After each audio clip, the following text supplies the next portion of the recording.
5월 10일 오늘 만나 성경 말씀은 사도행전 5장 17절에서 20절 말씀입니다. 대제사장과 그의 지지자들인 사두개파 사람들이 모두 시기심이 가득 차서 들고 일어나 사도들을 잡아다가 옥에 가두었다.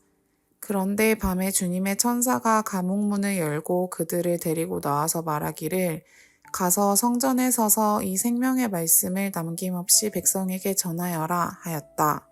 아멘.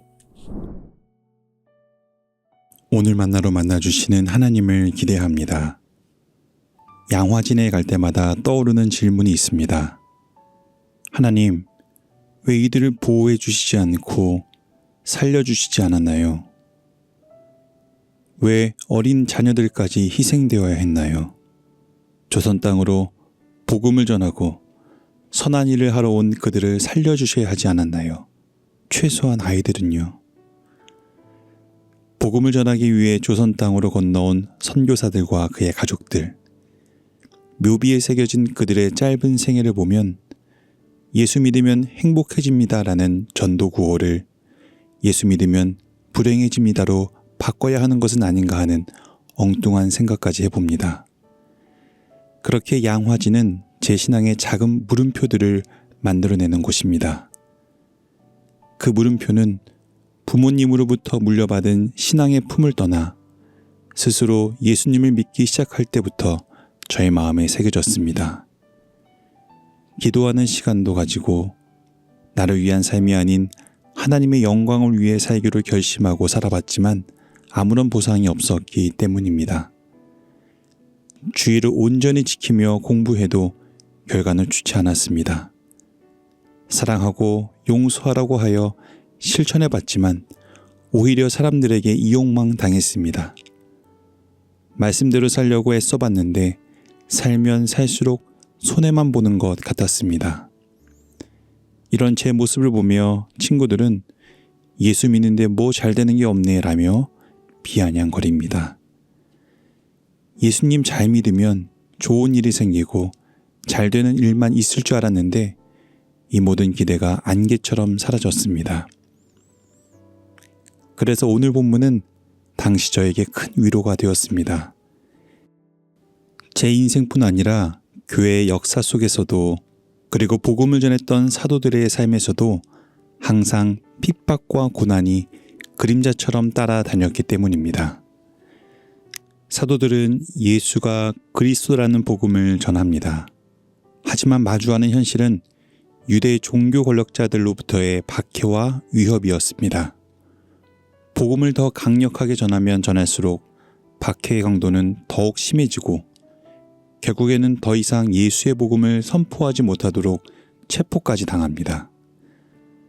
마찬가지로 왜 복음을 전하는데 이런 일이 일어나는가 라는 의문이 듭니다.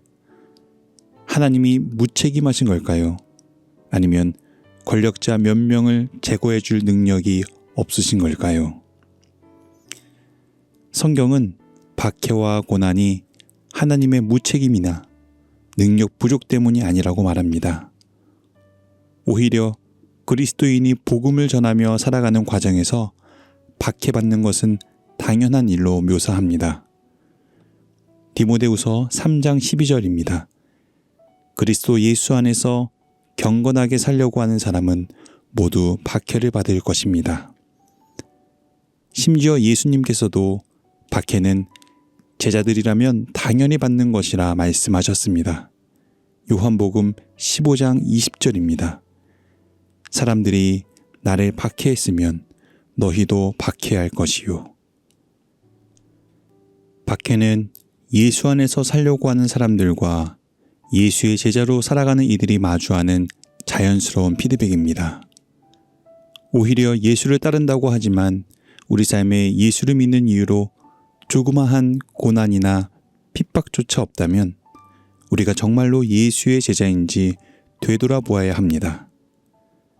마찬가지로 교회는 주님의 몸인데 그 몸의 고난과 핍박의 흔적 없이 십자가 내온 쌓임만 하늘을 밝혔지 세상 어둠 속에 들어가 스스로를 태워 빛을 발하지 않는다면 정말 주님의 몸된 교회인지 되돌아보아야 합니다. 고난과 박해는 하나님이 힘이 없어서가 아닙니다. 하나님이 능력이 없어서도 아닙니다. 비록 우리가 완전히 이해할 수는 없지만 복음이 생명을 품고 열매를 맺는 자리에는 항상 박해와 핍박이 있었음을 역사를 통해 알 수 있습니다. 오늘 우리의 삶이 그리스도 예수를 따르기에 핍박을 받고 있다면, 우리 교회가 세상과 타협하지 않고 하나님만이 주인 되시는 교회를 고집하여 고난을 겪고 있다면 잘 가고 있는 겁니다.